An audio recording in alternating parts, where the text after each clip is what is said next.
ఏంటి ఏంటి ఇప్పుడు మళ్ళీ జంతికలు చేశారా అనుకుంటున్నారా? అవునండి. మళ్ళీ నైట్ అయితే జంతికలు చేయవలసొచ్చింది. అప్పుడు చేసిన జంతికలు అయితే 1 వీక్ కూడా రాలేదు. ఇంట్లో వాళ్ళందరూ ఖాళీ చేసేశారు. అంత టేస్ట్‌గా అయితే వచ్చాయి ఆ జంతికలు. ఈ జంతికలు కూడా ఇంకా టేస్ట్‌గా వచ్చాయండి. నువ్వులు కొంచెం వేసుకొని గోరువెచ్చని ఆయిల్‌తో పిండైతే కలుపుకున్నాను. చాలా టేస్ట్‌గా వచ్చాయి ఈ జంతికలు కూడా.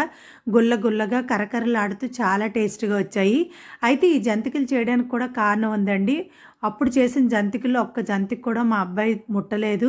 అయితే ఈ పండగ సెలవులకైతే మా అబ్బాయి ఇంటికొస్తున్నాడు. హాస్టల్ సెలవు కాబట్టి. అయితే వాడి కోసమైతే ఈ జంతికలు చేద్దామని జంతికలు చేస్తున్నప్పుడే మా అబ్బాయి వచ్చాడు. మరి వాడైతే పాపం ఆకలి ఆకలని 6 జంతికలైతే తినేసాడండి. చాలా టేస్ట్‌గా వచ్చాయి ఈ జంతికలు కూడా కరకరలాడుతూ గుల్లగా చాలా టేస్ట్‌గా వచ్చాయి. మరిన్ని మంచి వీడియోలకైతే మన ఛానల్ సబ్స్క్రైబ్ చేసుకోండి. లైక్ చేయండి, షేర్ చేయండి. Bye bye.